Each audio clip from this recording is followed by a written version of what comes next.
Hello everyone, Radhe Radhe. कैसे हैं आप सब? आई होप आपकी पढ़ाई बहुत अच्छे से चल रही होगी और जिस चीज़ की भी आप प्रिपरेशन कर रहे हैं वो आप कंटिन्यू रखिए, बहुत अच्छे से स्टडी करते रहिए, बस हार नहीं माननी है। तो हम आज बात करने वाले हैं कि बैंकिंग एग्जाम्स के लिए आप मैथ कैसे तैयार करें। सबसे पहले बैंकिंग एग्जाम्स के थोड़ा सा पृष्ठभूमि के बारे में बात करें तो बैंक एग्जाम्स कई तरह के होते हैं, जैसे कि एक होता है IBPS जो कंडक्ट कराती है। दो तरह के एग्जाम होते हैं, PO और क्लर्क।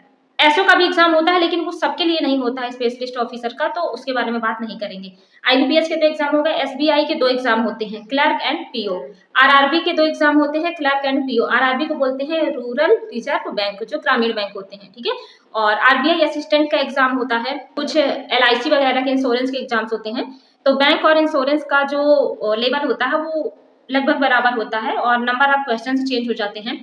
तो मैं बात करूं IBPS में मैथ के 35 क्वेश्चन आते हैं, RRB में मैथ के 40 क्वेश्चन आते हैं और SBI में भी मैथ के हमारे 35 क्वेश्चन आते हैं। तो अच्छा खासा एक हिस्सा होता है मैथ, जैसे रीजनिंग हो गई, इंग्लिश हो गई, मैथ का भी बहुत बड़ा रोल होता है। और बैंक की मैथ थोड़ा सा बताऊं तो बाकी एग्जाम से इजी इसलिए है क्योंकि इसमें सिर्फ और सिर्फ एरिथमेटिक आती है। एडवांस का भाई साहब कुछ नहीं आता, कुछ।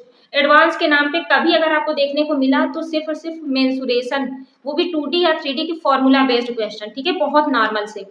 तो प्लस पॉइंट ये है। और सबसे पहले बता दूं कि आप मेनली कौन से टॉपिक प्रिपेयर कर सकते हैं जिससे आपके मार्क्स 30+ पहुंच जाए, ठीक है। सबसे पहले मैं बता दूं सिंप्लीफिकेशन या अप्रोक्सीमेशन।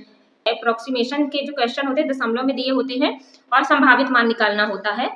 तो इसके 10 से 15 क्वेश्चन आते हैं, DI के 10 से 15 क्वेश्चन आते हैं। आप रेशियो एंड प्रपोर्शन तैयार कर लीजिए। इससे अगर डायरेक्ट क्वेश्चन नहीं आएगा तो कहीं ना कहीं रेशियो का यूज जरूर हुआ रहेगा।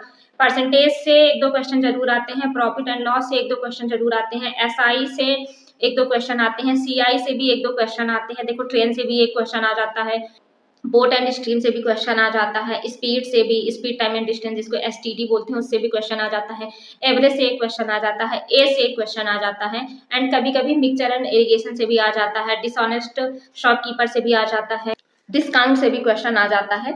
तो बस मैथ के लिए आपको थोड़ा सा अलग चीजें फोकस करनी पड़ेंगी। तो आप पहले डिसाइड कीजिए कि आपको किस एग्जाम की तैयारी करनी है और फिर उसी के अकॉर्डिंग सिलेबस जरूर आप डाउनलोड करिए या खुद से लिखिए, पर सिलेबस होना चाहिए आपके पास, उसके बाद ही तैयारी शुरू कीजिए। और मैथ का एक प्लस पॉइंट ये है कि मैथ में एक्यूरेसी बहुत अच्छी होती है। अगर आपने अच्छे से तैयार कर ली ना तो गलत होने के चांसेस मोस्टली, अगर ज्यादा से ज्यादा समझा जाए तो 4-5% का होता है। एक्यूरेसी 90+ तो रहेगी ही आपकी, बस आपने सारे डाउट अपने क्लियर कर लिए हों, सारे कॉन्सेप्ट क्लियर कर लिए हों तो बस, ठीक है भाई।